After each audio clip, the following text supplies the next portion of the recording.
ce film documentaire-là. Il va s'intituler « Au bout d'un projet qui a été porté par une ONG que nous connaissons et dont je vous prie d'acclamer le nom, s'il vous plaît, je vous demande de le faire. Moussa Yeroba, que je vous demande d'acclamer, s'il vous plaît, encore. Ah, il faudra bien disposer vos mains pour acclamer suffisamment. Très bien.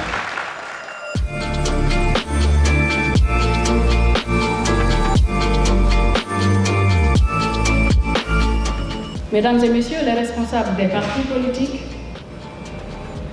monsieur le directeur général de l'OGP, monsieur le président du mouvement citoyen Lambda, chers confrères et consoeurs des organisations de la société civile, chers cinéastes, honorables invités,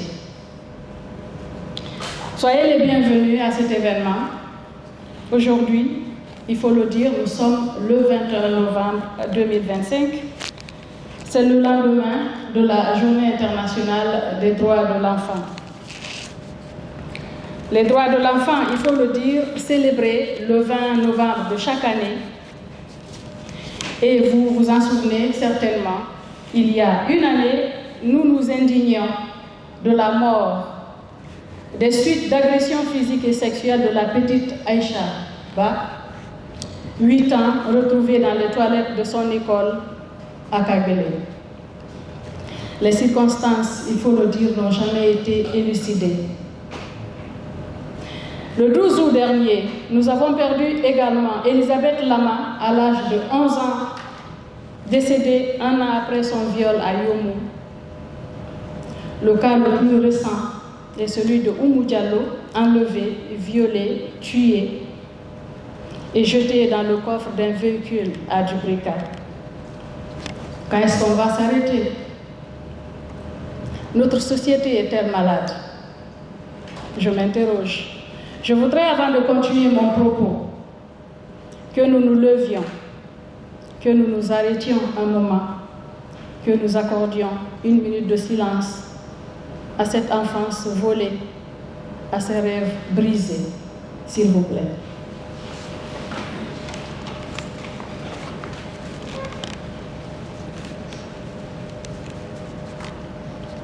Je vous remercie.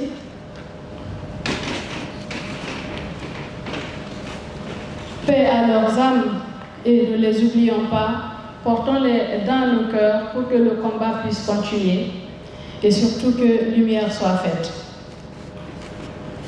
Dans 4 jours, nous démarrerons les 16 jours d'activisme contre les violences faites aux femmes. C'est donc une occasion solennelle, un moment opportun qui marque d'une part la clôture officielle de notre projet, appui au développement organisationnel et institutionnel de l'ONG Femmes, Développement et Droits Humains en Guinée pour accélérer la lutte contre les violences basées sur le genre. D'autre part, l'émouvante avant-première de notre film documentaire qui nous réunit ici, intitulé « Paroles de survivantes ». Il y a tout juste une année, en novembre 2024, nous lancions un projet ambitieux, rendu possible grâce au soutien inestimable de l'Agence française de développement, en partenariat avec l'IPPF Africa Région et Feminist Opportunities Now. Notre objectif était clair. Tout d'abord, bâtir une organisation plus solide et plus efficace, capable de mener la lutte contre les VBG sur le long terme. Ensuite, et surtout, briser le mur du silence, de l'impunité en améliorant la collaboration entre les acteurs du secteur, à savoir les officiers de police judiciaire, les représentants de la justice, les organisations de la société civile, les professionnels de santé et les leaders religieux et communautaires afin de garantir que chaque cas de violence soit traité selon la loi dans le but de mettre un terme aux pratiques d'arrangement à l'amiable qui violent très souvent la justice aux survivantes et survivants de violences. Aujourd'hui, nous sommes fiers de dresser un bilan des 12 derniers mois, 12 mois d'efforts intenses déployés entre Conakry et l'Abbé. Au niveau du renforcement institutionnel et organisationnel, Nous avons posé des fondations solides pour l'avenir de l'ONG Femmes, Développement et Droits Humains en Guinée. Nous avons investi dans le capital humain à travers le renforcement des capacités de nos membres en matière de planification, de gestion et de suivi et évaluation des projets, sans oublier la gestion administrative et financière. Nous avons modernisé nos outils de gouvernance en actualisant notre manuel de procédure administrative et comptable. Enfin, et c'est l'essentiel pour notre vision à long terme, nous avons élaboré notre plan stratégique quinquennal 2025-2029, une feuille de route qui guidera nos actions pour les 5 prochaines années. Toutes ces actions n'auraient aucun sens sans leur impact direct sur les communautés et les victimes et ou survivantes de VBG. C'est pour cette raison que nous avons facilité l'appropriation communautaire en organisant un dialogue intergénérationnel visant à favoriser le partage d'expériences qui est essentiel pour la gestion et la prévention des VBG. Dans la région de l'Abbé, nous avons contribué à l'efficacité de la justice en renforçant les capacités des acteurs de la chaîne de prise en charge des VBG, professionnels de santé, gendarmes, policiers, OSC, leaders religieux et médecins légistes sur les procédures de constatation, de référencement des cas et celles de la médecine légale. Ce projet nous a surtout permis de faire la prise en charge complète, je dis bien complète, psychosociale, médicale et judiciaire de 50 survivants de VBG en leur offrant un chemin vers la reconstruction, la dignité et la justice. Si les chiffres sont les témoins de nos actions, l'essence même de notre combat réside dans les droits humains. C'est pourquoi, en guise de couronnement de ce projet, nous avons réalisé ce documentaire. Parole de survivante, ce n'est pas qu'un simple film, c'est un acte de courage et de vérité. C'est la voix de celles qui ont osé briser le silence, le témoignage de femmes qui transforment leur douleur en force et leur survie en un appel à l'action. Ce film est un outil puissant pour sensibiliser, déconstruire les tabous et nous l'espérons accélérer le changement des mentalités. À travers ces paroles, nous ne verrons pas seulement la souffrance, mais l'infinie capacité de l'être humain à se relever. Nous les remercions, ces femmes, pour leur immense bravoure et la confiance en soi qu'elles ont pu reconquérir alors qu'elles semblaient à jamais perdues. Mesdames et messieurs, ce succès est le fruit d'une collaboration exemplaire. Je tiens ici à exprimer notre profonde gratitude à notre partenaire technique et financier, l'Agence française de développement, AFD, dont la confiance et le soutien sans faille ont été le moteur de la réussite de ce projet. Un grand merci également à nos partenaires IPPF Africa Région et FON, Feminist Opportunities Now, pour leur expertise et leur engagement. Merci à nos collègues du ministère de la Promotion féminine de l'enfance et des personnes vulnérables pour leur accompagnement institutionnel.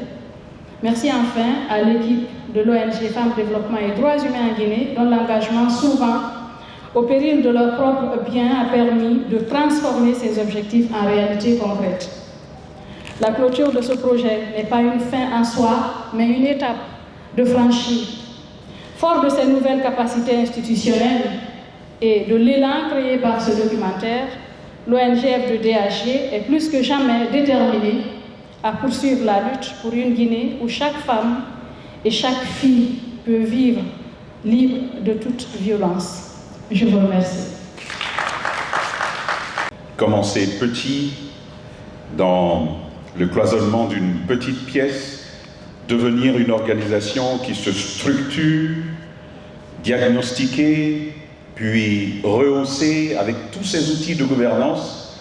Pour toutes ces raisons, j'aimerais qu'on acclame encore cette ONG dont la présidente a bien pu prendre la parole devant nous. Nous connaissons la maxime. Dis-moi quelle jeunesse tu as, je te dirai quelle nation tu seras. Je pense que nous pouvons l'appliquer à la question des femmes. Dis-moi comment tu traites ta femme, je te dirai quel homme tu es. Nous pouvons l'appliquer à notre pays. Dis-moi comment les femmes de Guinée sont traitées, et je vous dirai quelle nation la Guinée est.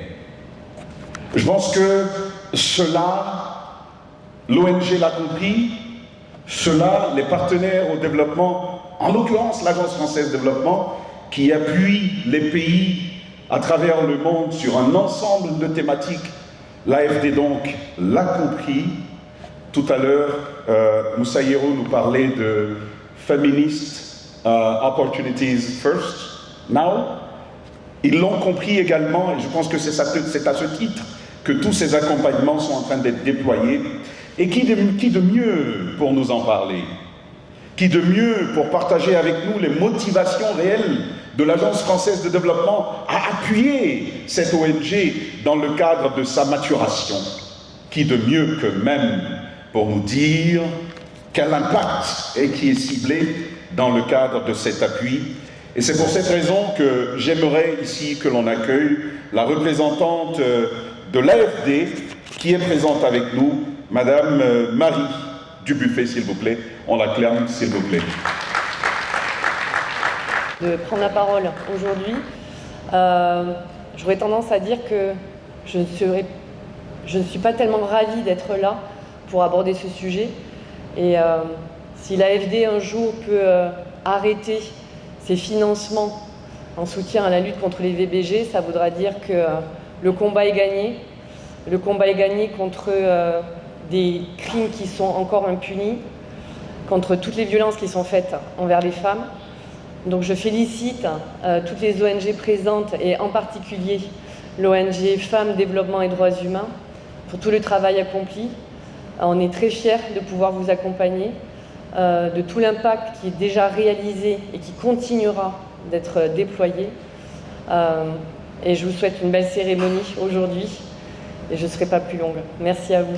Et un grand sens de responsabilité que je prends la parole ici, au nom de Madame la ministre de la Promotion féminine de l'enfance et des personnes vulnérables, Madame Charlotte Daffé, à l'occasion de la présentation du film documentaire Paroles de survivantes. Une œuvre qui, au-delà des images, sans nul doute porte la force, la dignité et la vérité de celles qui ont vécu l'inacceptable. Les violences basées sur le genre. Ce film n'est pas seulement un documentaire. J'imagine qu'il est ici le témoignage vivant, un miroir de réalité encore trop présente dans nos sociétés et un appel collectif à l'action. À travers les voix qu'il met en lumière, ce film nous rappellera ici, je suis sûre, que chaque statistique cache un visage, une histoire, une vie bousculée. Le gouvernement guinéen, sous l'impulsion de son Excellence, le président de la République, chef de l'État, le général Mamadi Doumbouya, a inscrit la promotion des droits des femmes et la lutte contre les violences basées sur le genre dans ses priorités. À travers des réformes juridiques, des mécanismes de protection, des centres d'accueil, comme le guichet unique, le premier guichet unique sur les VBG, installé dans le KEF de Dubreka, ainsi que les campagnes de sensibilisation avec le soutien de nos partenaires, la Guinée avance. Mais nous devons aller encore plus loin, parce qu'aucune femme, aucune fille, aucun homme, aucun enfant ne devrait vivre dans la peur ou dans le silence. Je tiens ici, au nom de Madame la ministre, à saluer les survivantes que nous écouterons tout à l'heure dans ce film. Leurs paroles brisées mais jamais éteintes est aujourd'hui et doit être un levier de transformation de notre société. En acceptant de témoigner, elles lèvent non seulement pour elles-mêmes, mais pour toutes celles qui n'ont pu parler, un voile du silence. Elles sont la voix de l'espoir, les actrices du changement. Ma sœur Moussa Yero, Madame la ministre vous félicite et remercie surtout l'ONG Femmes, Développement des droits humains en Guinée, engagée pour la défense des droits humains, ainsi que tous les partenaires qui vous accompagnent. Grâce à vous, ce film voit le jour comme un outil d'éducation, de plaidoyer et de mobilisation sociale. Mesdames et messieurs, L'impact donc de ce film, comme parole de survivante, dépasse les murs de cette salle aujourd'hui. Il interpelle et c'est sûr qu'il va déranger. Surtout, il ouvre aussi un chemin, celui d'une société plus juste, plus humaine, plus égalitaire. Au nom de Madame la ministre, je vous invite donc, chacune et chacun ici, à faire un instrument de mobilisation dans nos communautés, dans nos écoles, dans nos institutions, dans toutes nos représentations. Ensemble, mesdames et messieurs, faisons en sorte que la parole des survivantes de ce film devienne un moteur d'action et que leur récit contribue à bâtir un avenir où les violences basées sur le genre n'auront plus de place en République de Guinée.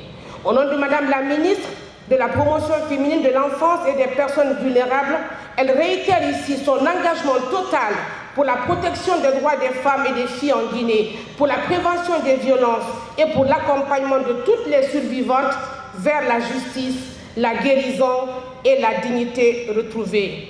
Au nom de Madame la ministre, que le message de ce documentaire que nous allons voir tout à l'heure nous guide, nous inspire et nous engage. Je vous remercie pour l'attention. Mesdames, Messieurs, nous arrivons au nœud de cette cérémonie. Un film documentaire qui s'intitule Parole de survivante. Parole de survivante. Vous le savez, survivre, c'est exister après qu'on ait fait face à un fait ou à un acte qui met en péril notre propre existence. Parole de survivante va donc donner la voix à ces personnes-là qui ont vécu ces moments, qui ont dans leur vie été confrontées à ce type d'acte, à ce type de situation. Parole de survivante va rendre compte à partir de leur propre langage, de leur propre ressentiment, ce qui a bien pu se passer.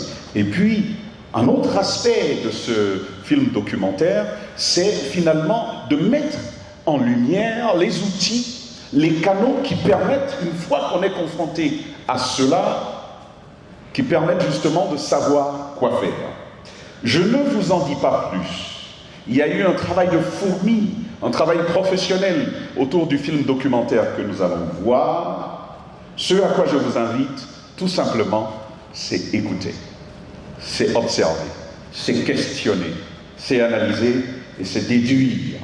Au bout, nous aurons 25 autres minutes de questions et de commentaires, et peut-être de réponses aussi.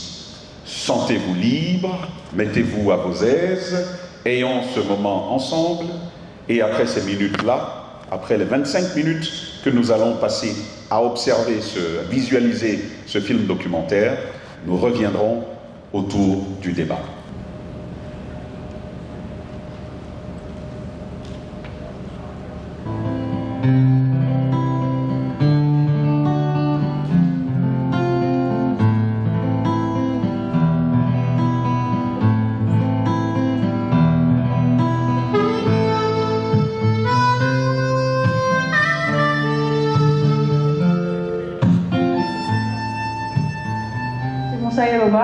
Et je suis journaliste, présidente de l'ONG Femmes, Développement et Droits Humains en Guinée, qui a été créée en 2013, où depuis lors, il n'y a pas eu de repos. Nous recevons des personnes qui sont victimes de violences, surtout de viols sur mineurs que nous orientons vers qui le droit. Nous faisons de l'assistance psychosociale et nous faisons un soutien médical à ces personnes-là, mais aussi un soutien judiciaire.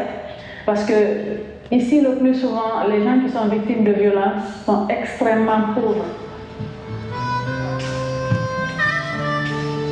Avec Odio Amandoni, et Kauta Yana de Howard Delon, John Mayata Subaka, et Catherine Yatalo. Nigeria, in the Yakan, Ugolangole, Miata, Jade Ozuka, so Mudia Mako, Paulo, Kauta Jan.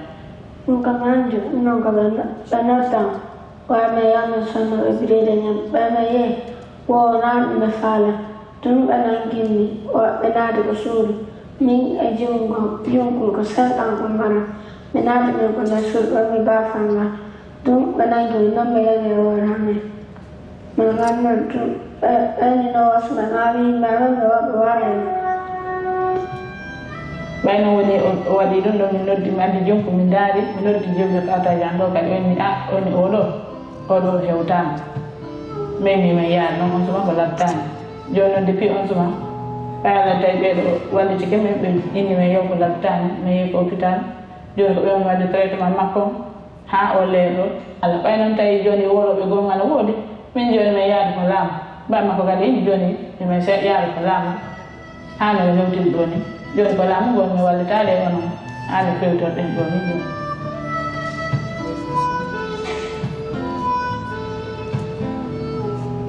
J'ai presque 3 décennies où je pratique la médecine légale et ce qui me donne l'occasion de rencontrer des filles, des femmes victimes de violences. Donc, ce qui me revient actuellement à l'idée, c'est surtout ce qui touche les enfants. Les parents doivent encore veiller sur l'encadrement des enfants. Les enfants, les petits, sont violés sur le chemin de l'école. Les petits sont violés dans les écoles. Elles sont violées dans l'espace public. On doit aujourd'hui, et aussi à domicile, par les répétiteurs, par les gardiens, par les chauffeurs. Donc la surveillance des enfants, leur encadrement au niveau familial, c'est extrêmement important et surveiller leur sortie. Je me rappelle d'une jeune fille, orpheline de père et de mère, qui était en éducation chez sa grand-mère. Et sur le chemin de l'école, cette jeune fille était récupérée par les porteurs de bagages et était violée. Et après plusieurs viols répétitifs chez cette jeune fille, elle a développé des infections bactériennes, ce qui faisait d'elle dégager une certaine odeur qui faisait que ses camarades de classe la repoussaient. Et c'est ce qui a attiré l'attention du maître d'école, qui a essayé d'alerter les autorités du département des affaires sociales, et cette fille a été envoyée ici pour une consultation. J'ai examiné la fille, j'ai trouvé effectivement qu'elle développait des signes de violence sexuelle, en plus une infection bactérienne et même une infection virale. Elle était séropositive au VIH. Je pense que c'est une expérience qui a beaucoup marqué, non seulement par le fait que c'est une personne vulnérable parce qu'elle est orpheline de père et de mère, mais aussi elle était une gamine, elle était récupérée par des personnes sans foi. Et ces violences sont d'autant plus graves que la fille, elle est jeune, elle est prépunaire, car vous le savez, cette violence, comme on appelle le viol, elle est commise avec contrainte et force, et peut entraîner des lésions importantes, des lésions anatomiques, qui sont des déchirures du vagin, quelquefois pouvant aller jusqu'à entraîner une perforation du vagin avec une fistule vésico-vaginale. Donc vous avez la vessie qui communique avec le vagin et avec le vésico-rectal. Donc les selles sont recueillies au niveau du vagin, ce qui me touche particulièrement parce que ces enfants, malheureusement, présentent des lésions qui peuvent compromettre la santé de la reproduction.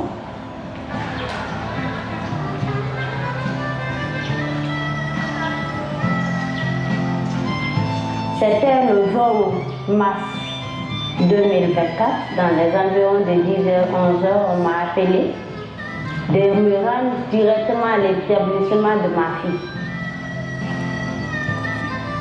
Quand je suis venue, à la rentrée de l'école, j'ai vu la pick-up qui était déjà garée. Je me suis demandé qu'est-ce que ma fille peut faire jusqu'à ce qu'on a maintenant la pick-up présente près de l'école là-bas. Directement, nous sommes partis à l'Oprogem parce que quand je suis venue, le gars qui avait fait l'acte, le gars a été déjà, elle était dans les mains des autorités. De l'Oprogem nous a dirigés à la médecine des îles à Anta. C'est là-bas, le médecin a déclaré que oui, effectivement, la fille a été violée. Actuellement, le dossier est au niveau de la justice. Mais je vous dis la vérité, pour venir à la justice, ce n'était pas du tout facile pour moi. Voilà, on parle, les choses évoluent. À un moment donné, après mon intervention, mon interview, à un moment donné, ils ont demandé que les parents du jeune ont demandé la liberté provisoire. Je suis partie voir le juge d'instruction. Il m'a fait comprendre d'avoir confiance à lui que rien ne va m'échapper. Il va faire comme il s'en le doit. Il dit il ne va pas lui laisser. Je dis d'accord. Il a reconnu tous les faits. Et ils ont fait des explications. Maintenant, voilà le deuxième avocat du jeune. Parce qu'on m'a fait comprendre que le premier avocat a démissionné, c'est le deuxième qui est là-bas. C'est lui qui a nié tous les faits. J'ai pleuré, j'ai coulé les larmes. Il me dit, madame, ici, ce n'est pas les langues qui vont résoudre le problème. C'est là, moi-même, je viens vers vous. Je ne sais pas comment vous allez faire pour m'aider à ce stade. Parce que là où c'est venu là, nos moyens ne peuvent pas, notre relation ne peut pas.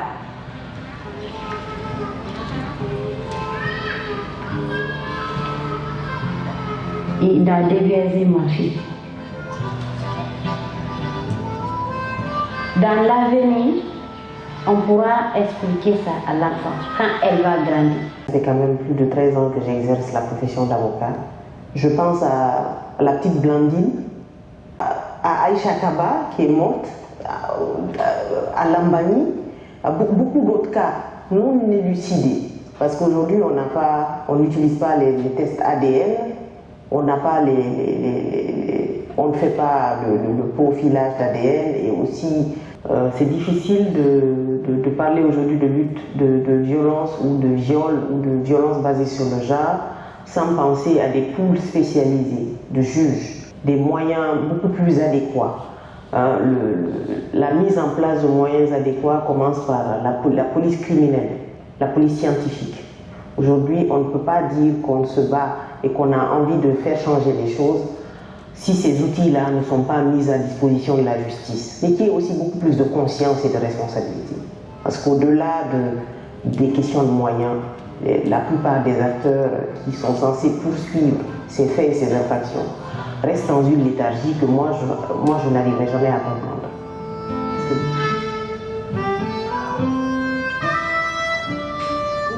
Âgée de 28 ans, étudiante à Bac Finance. Avant ça, vous mentir, tout allait bien.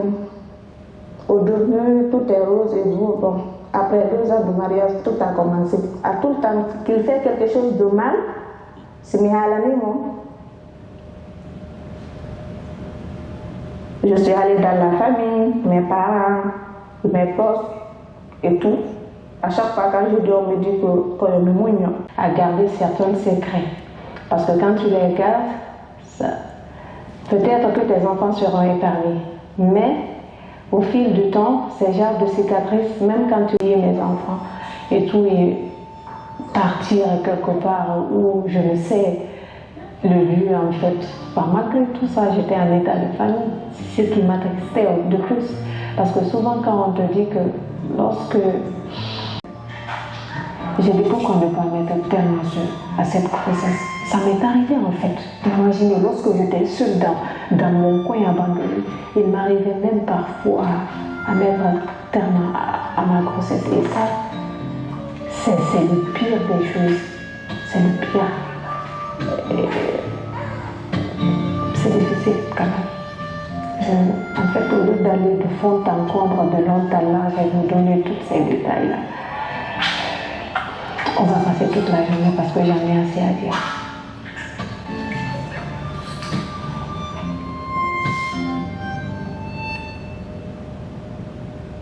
Pour la lutte contre les violences basées sur le genre, ce n'est pas une seule entité ou un seul département qui peut régler cette infraction à la loi pénale. Il faut le ministère de la Sécurité, le ministère de la Santé, la justice et les preuves, et surtout que les familles aient le courage de dénoncer.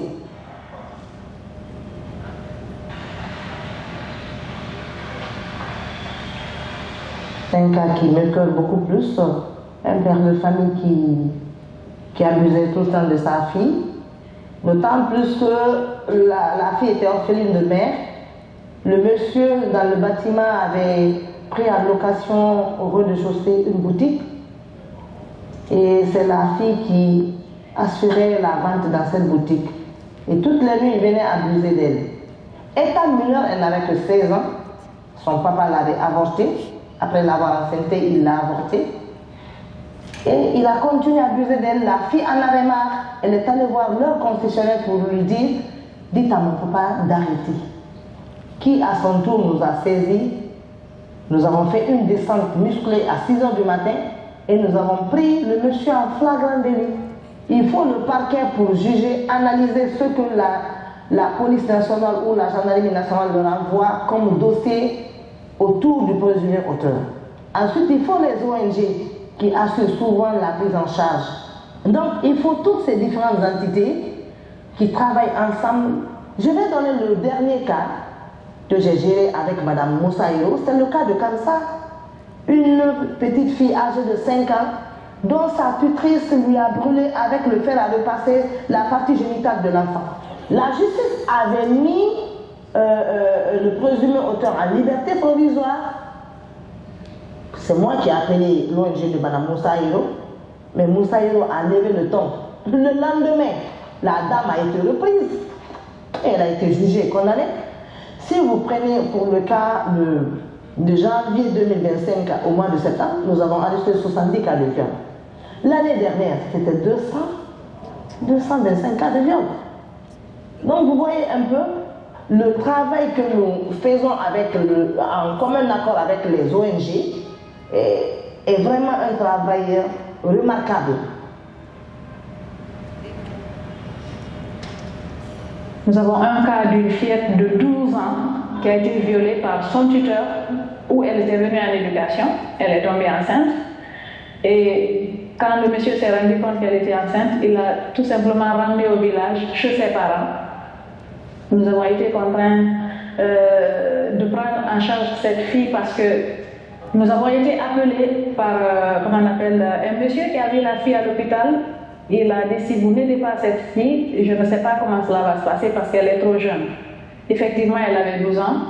De Kindia, nous l'avons fait venir à Conakry. Nous l'avons prise en charge. Elle a accouché par césarienne parce qu'elle ne pouvait pas accoucher par voie basse, vu son âge. Et cette fille, je vous garantis que elle a reçu quelque chose qui va la traumatiser à vie. La preuve, c'est qu'elle n'a jamais pris son bébé. Quand elle a accouché, elle n'a pas voulu prendre son bébé dans ses bras. Elle ne l'a jamais allaité. Elle ne voulait pas. Pour elle n'était pas maman, ce n'était pas possible parce que c'était une enfant.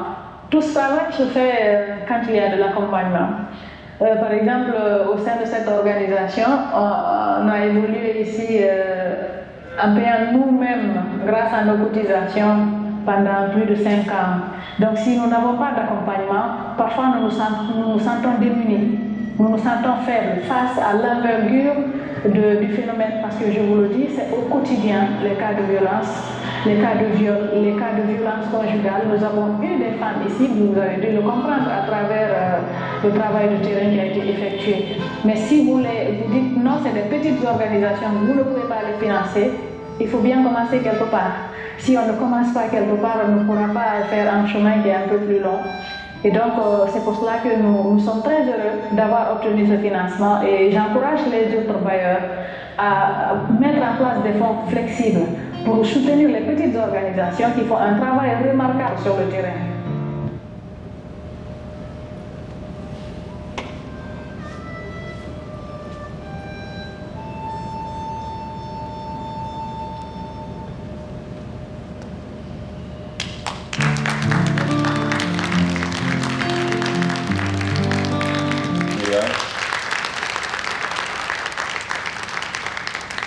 Vous donnez à tous ceux qui sont dans la salle aujourd'hui, la société, l'État, les acteurs, entre tous ces acteurs-là et les victimes. Et c'est pour ça que je vous dis bravo, et c'est pour ça que j'aimerais qu'on acclame encore cette ONG. Et ensuite, pour soutenir une telle initiative, sont pas là des acteurs du secteur privé, faites en sorte que ce soit vu un peu partout. Ça va certainement porter son fruit. Et puis à la fin, inviter tous les hommes de la salle à se tenir debout. J'ai toujours dit, chaque fois qu'on parlait de ça dans les grandes gueules, je disais que nous avons vu, dont on a eu l'expérience parfois.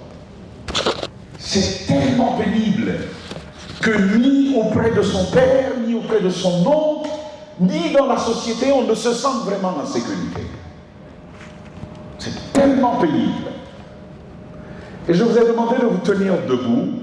J'aimerais qu'on les acclame avec véhémence.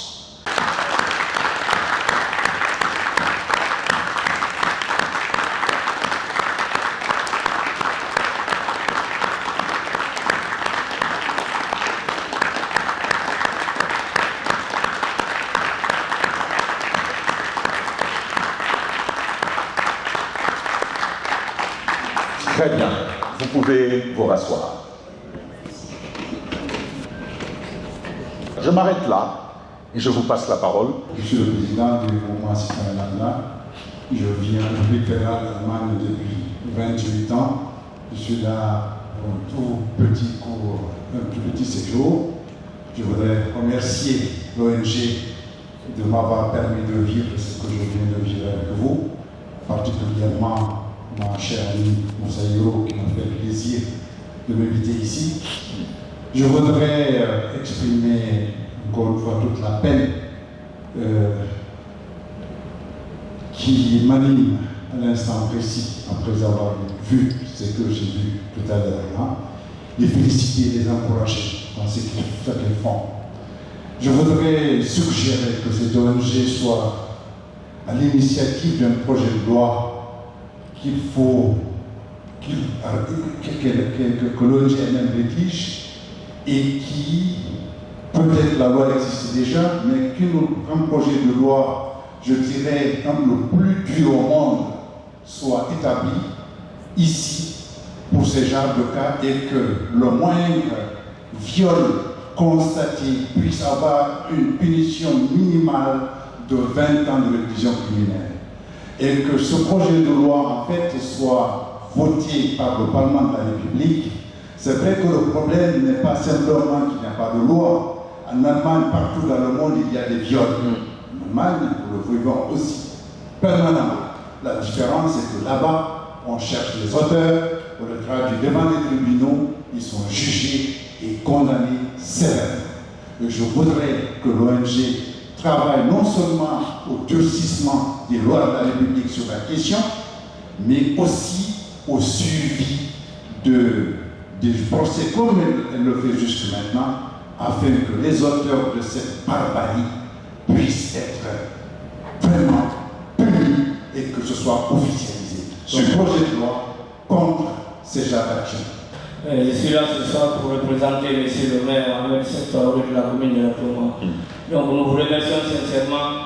Nous, la commune de la Touma, on s'engage à mettre en contact Madame la présidente de l'ONG avec toutes les présidentes des différents quartiers, des 11 quartiers de la commune de la Touma, pour que l'ONG soit représentée et qu'elle se sente en sécurité dans notre commune pour vraiment éradiquer ce fléau. Je vous remercie. Félicitations à l'ONG Femmes, Développement et Droits Humains en Guinée, comme toujours pertinente et engagée. Je voudrais souligner ici une mention toute particulière pour le ministère de la Sécurité à travers la Direction générale de l'Opogène, le haut commandement de la gendarmerie nationale avec sa cellule de protection du genre et des personnes vulnérables, et aussi la médecine légale qui est un levier important dans nos démarches.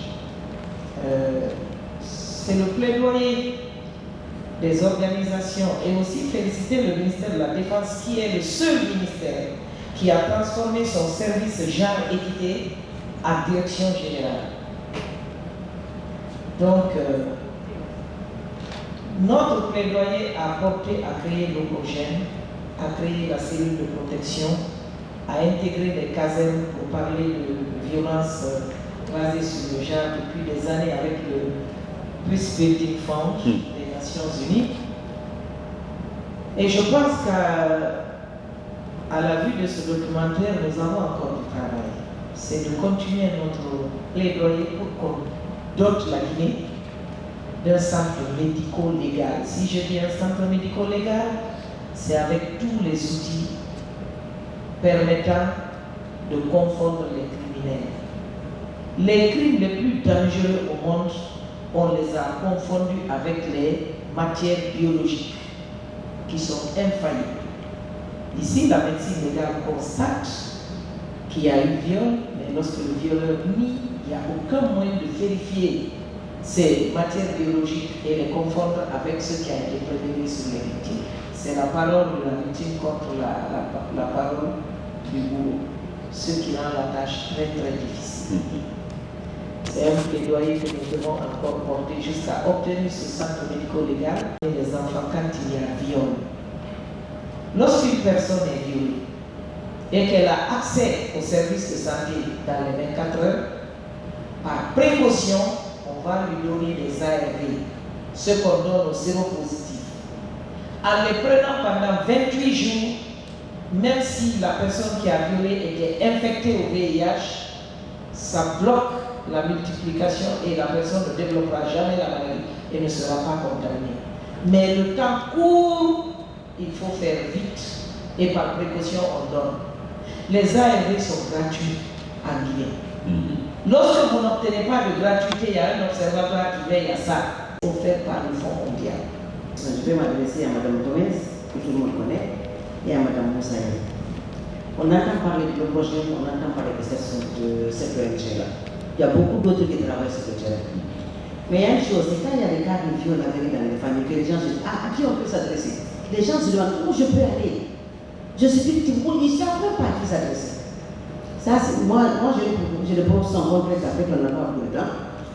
Je voudrais seulement dire à Mme Gomez de se battre pour avoir des antennes dans les écoles, des antennes au prochain dans les écoles, dans le primaire, le secondaire, l'universitaire et dans les marchés que nous connaissons là, où sont nos mamans, où sont nos soeurs, nos filles.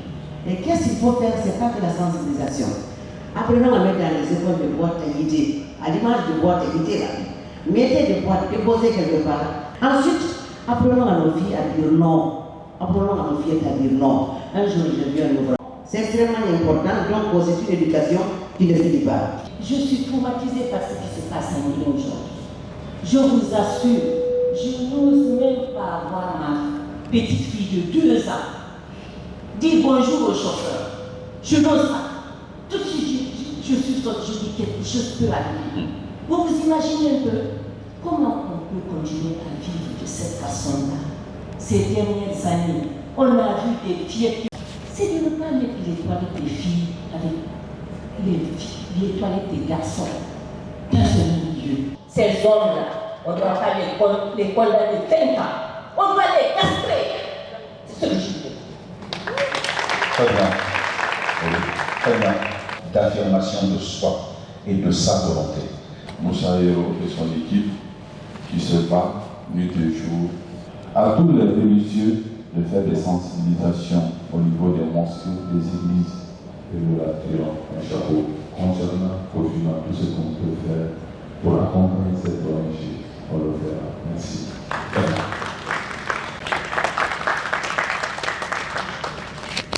J'ai suivi ce documentaire avec beaucoup de commisération, de tristesse. Et comme certainement ceux qui sont présents dans cette salle. Je rebondis sur l'intervention du premier intervenant. La clé se trouve dans la répression. C'est l'impunité qui fait que nous sommes en train de vivre des cas dans ce pays que nous ne connaissions pas hier.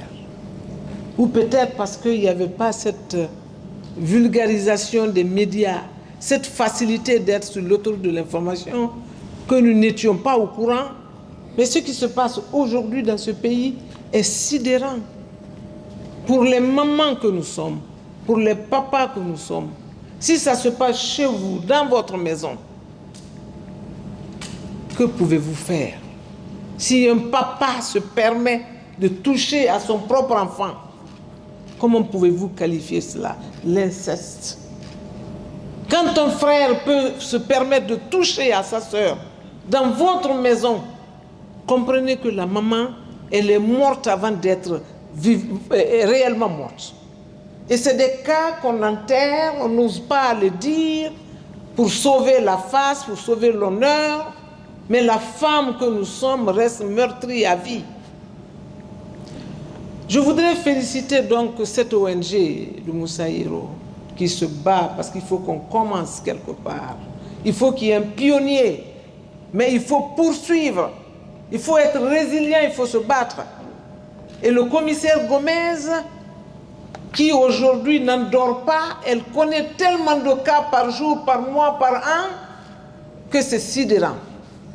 Mais je suis étonné par ailleurs que cette disposition ou ces actes que l'ONG est en train de poser ne l'aient pas été par le ministère lui-même. Le ministère de la femme, le ministère de l'enfant, le ministère des personnes vulnérables. Il faut que ce ministère se la bouge pour que ces cas-là, s'ils ne sont pas finis, mais qu'on connaisse vraiment une drastique diminution. Très bien. Merci à tous. Nous sommes concernés en tant que famille, en tant que maman, en tant que papa. Nous sommes tous concernés en tant que politique, en tant que décideurs. Nous sommes concernés par cette question. C'est une question humaine pour commencer. C'est déshumanisant que de violer une personne, d'aller dans son intimité et de la marquer toujours. C'est pour toujours, on n'oublie jamais ces actes de violence. Il faut donc y mettre fin, je vous remercie. J'ai bien aimé ce que j'ai vu ici. Et je me rappelle qu'au mois d'octobre passé, tout le pays s'est mis en mouvement pour Octobre Rose, au point que même nous les hommes, on était obligés de nous habiller en rose pour célébrer ça. Dans notre université, je précise que nous avons un service genre équité qui menace souvent de porter plainte contre toute forme de violence. Mais j'aimerais bien, on sait tous que le cancer du sein, c'est entre la femme et elle-même. Mais la violence, c'est entre la femme et un homme. Donc si on a réussi à faire un mouvement national contre le cancer du sein, qu'on fasse aussi un mouvement national contre la violence basée sur le genre. Si toutefois ces initiatives sont portées pour que ça soit une culture en Guinée, que tout le monde dise stop, le mot stop deviendra un slogan et tout le monde va l'apprendre. C'est une doléance et j'espère que le message sera compris bien. Pour la simple et bonne raison qu'on ne peut absolument rien faire dans notre pays sans passer par les religieux. Et ce que je voudrais dire, c'est que les religieux sont peinés par les violences basées sur le genre. Mais nous avons un pays qui, fort heureusement, a pu mettre en place un département en charge des affaires religieuses. Ça n'existe pas dans les autres pays de l'Afrique de l'Ouest. Et ce qui se fait comme innovation dans notre pays, et dans le cadre justement de la mise en pratique de toutes les mesures qui peuvent endiguer ou faire arrêter complètement la violence basée sur le genre, vous avez par exemple notre pays qui, à travers un département central, élabore un sermon qui, du lundi jusqu'au vendredi matin, peut arriver dans le dernier village de la République de Guinée. À travers ce moyen, nous nous inscrivons irrémédiablement, inéluctablement, dans ce que nous appelons la prévention. Et après la prévention, nous nous inscrivons tout naturellement aussi dans la pénalisation. Cela veut dire qu'à travers les religieux, à travers les sermons qui sont prêchés de Conakry à Yomou, de Koundara jusqu'à Sigiri, il y a que notre engagement est de permettre à des ONG comme celle-ci, ou à travers le ministère même en charge de l'action sociale, de pouvoir faire en sorte que nous puissions véritablement mettre fin à de telles pratiques, si ce n'est les réduire véritablement. Quelqu'un ne disait-il pas « A man who moved mountains started by removing stones ». Ce qui veut dire, pour pouvoir faire déplacer une montagne, il faut tout naturellement commencer à enlever des cailloux. Et aujourd'hui, nous nous réjouissons que notre sœur Moussaïro, à travers son ONG, puisse nous ouvrir les yeux sur un tel cas. Cela veut dire que nous sommes en train d'aller vers tout ce qui permettra d'endiguer. En tout cas, pour la part qui la concerne, les affaires religieuses, peut-être que vous ne connaissiez pas avant, j'ai la joie de vous informer qu'avec le CNRD au pouvoir actuellement, il y a véritablement de l'innovation. C'est la raison pour laquelle moi qui ne suis pas religieux, mais qui suis tout naturellement spécialiste de communication, je peux parler des affaires religieuses et vous dire qu'aujourd'hui, nous faisons peau neuve. Merci à Moussa Hiro et merci à son ONG.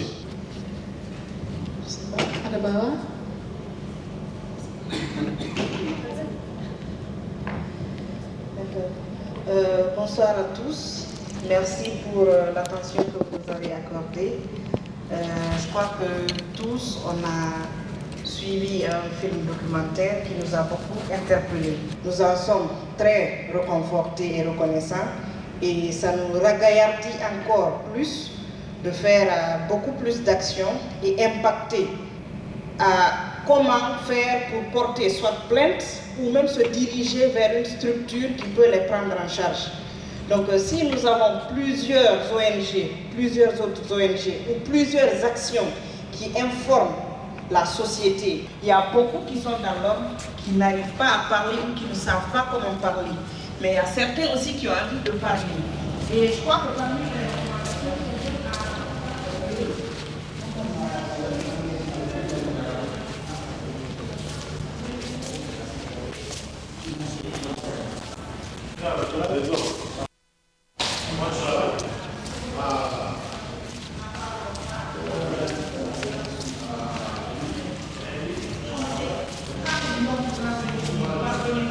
on va sanctionner non plus que même l'auteur de la propriété.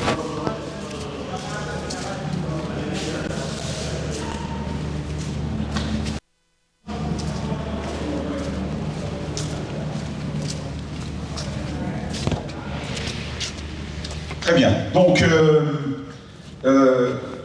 peut-être je pense que ce qui émerge de tout ça, c'est vous dire continuez. N'abandonnez pas. Ce ne sera pas facile, mais vous continuez.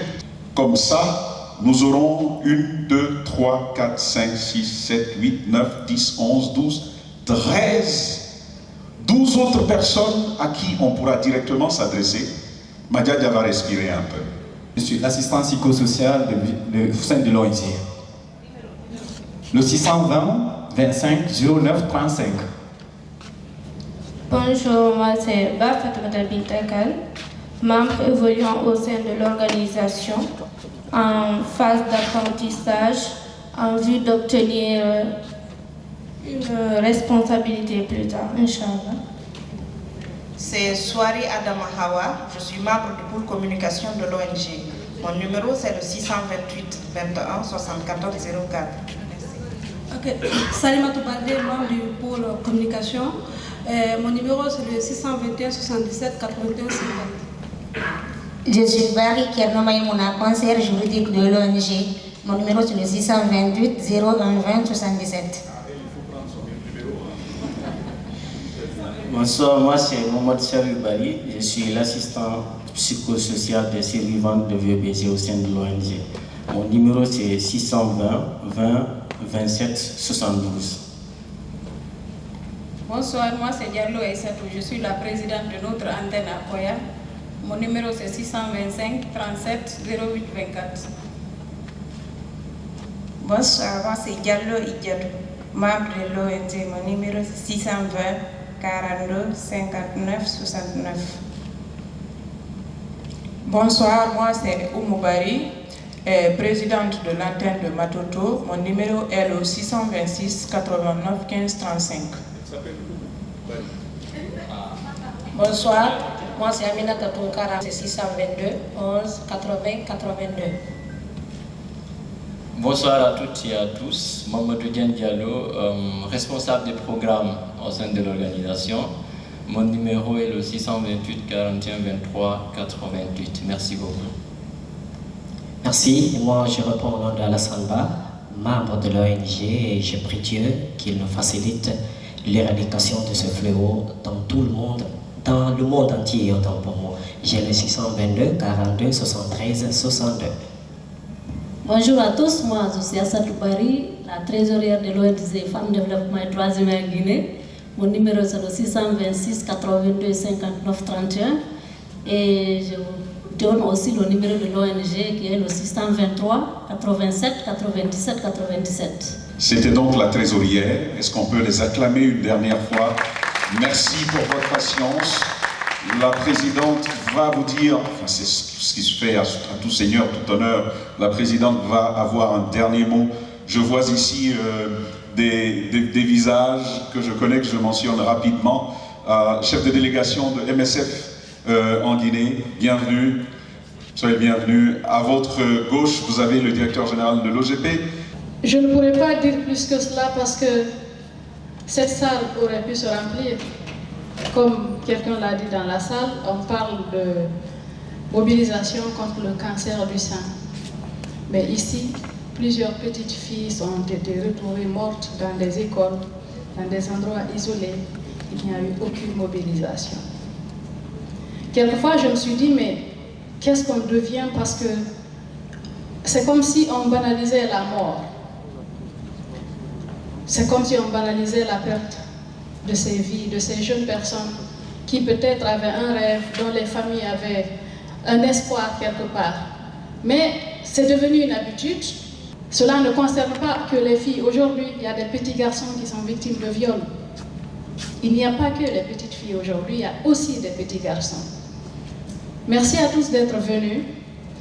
Merci au SCPPV, ces deux messieurs.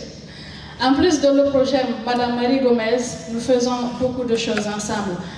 Le travail que Madame Marie Gomez fait à la police, ils font la même chose au niveau de la gendarmerie. Donc, quand des dossiers, par exemple, nous sont, comme on appelle, orientés de ce côté, nous partons les voir. Quand d'autres dossiers nous sont orientés du côté de l'OPROGEM, qu'on se mobilise, qu'on se dise qu'aujourd'hui, c'est la petite Aïchaba. Demain, on ne sait pas sur la fille de qui cela peut tomber. Ça arrive à n'importe qui. D'autant plus qu'il y a des cas d'inceste. Vous avez écouté. Et la petite dont je vous ai parlé, qui est à Kindia, c'est son tuteur qui l'a élevée depuis l'âge de 5 ans, qui abusait d'elle jusqu'à ce qu'elle tombe enceinte. Et quand il s'est rendu compte, il l'a ramenée au village. Il a fallu que quelqu'un la voie pour nous alerter. Mais il faudrait qu'il y ait des gens comme ce monsieur qui a vu, qui a alerté, récompenser peut-être à l'anonymat ces personnes qui osent dénoncer. Il y a beaucoup de personnes qui nous appellent, nous, qui disent, bon, ne dites pas mon nom, qui nous alertent. Il y a beaucoup de cas, des cas de traite, des enfants qui sont maltraités dans les quartiers, d'hommes habillés qui maltraitent ou qui commettent des crimes. Elles nous aident beaucoup. Donc merci à tous pour la mobilisation, aux acteurs des institutions internationales, à toutes ces personnes, à mes collègues, je dis toujours mes collègues d'espace qui se sont fortement mobilisés. Et à chaque fois qu'il y aura quelque chose, nous nous rendrons vers vous, nous viendrons vous voir pour continuer à faire le travail. Et ce film que vous avez vu, nous allons essayer de le faire visionner dans les universités. Sachez que nous sommes là. Nous sommes là. À chaque fois qu'on sera informé d'un cas, nous nous lèverons. Nous n'avons pas, comment on appelle, de force, mais nous serons du côté de la loi, nous veillerons. Nous parlons avec des survivantes, vous avez écouté les assistants psychosociaux qui sont là. Parfois, vous avez des gens qui viennent, nous parlons avec elles, nous pleurons avec elles tellement que leur histoire est douloureuse. Parfois, tard dans la nuit, ils sont là, et les assistants psychosociaux, parfois ils se rendent dans des confins extrêmement reculés. Moi, on m'appelle parfois quand je suis complètement cassée, je dis donc, attendez, je vous donne un numéro. Elles aussi, les histoires n'en finissent pas. Sachez qu'ils font un travail remarquable sur le terrain. Moi, on m'appelle, oui, parce que j'ai été journaliste quelque part.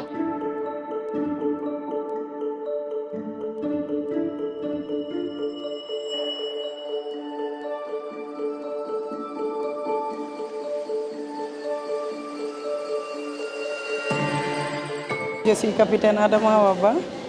Je suis la directrice générale du genre et de l'équité du ministère de la Défense nationale. Alors on parle souvent des viols et des violences. Là on matérialise en projetant un film. Vous en tant qu'autorité, en regardant ce film, qu'est-ce que ça vous dit? Qu'est-ce qui vous anime après avoir vu intervenir? C'est vraiment alarmant. J'ai même failli couler les larmes dans la salle par les actes, mais aussi par l'impunité. Parce qu'on voit que, par exemple, l'ONG prend toutes les dispositions pour accompagner les femmes. On voit que le projet est là, fait son travail. Le service central de protection des personnes vulnérables aussi fait son travail. Il faut le référencement. Mais le problème qui est là, c'est la justice. Tant qu'il y a l'impunité, les choses vont toujours se répéter. Moi, quand je prends un exemple sur l'armée, les forces armées guinéennes, nous, on est beaucoup en avance. Vous entendez rarement maintenant qu'un militaire a violé. Parce qu'on a vulgarisé les idéaux de justice incarnés dans les différentes résolutions du Conseil de sécurité des Nations Unies à l'endroit de tous les militaires. Les militaires se sont appropriés de ces contenus. Ils savent qu'en cas d'exaction, en cas de viol, il y a l'existence du tribunal militaire. Une fois qu'ils sont jugés et condamnés, ils seront radiés de l'armée.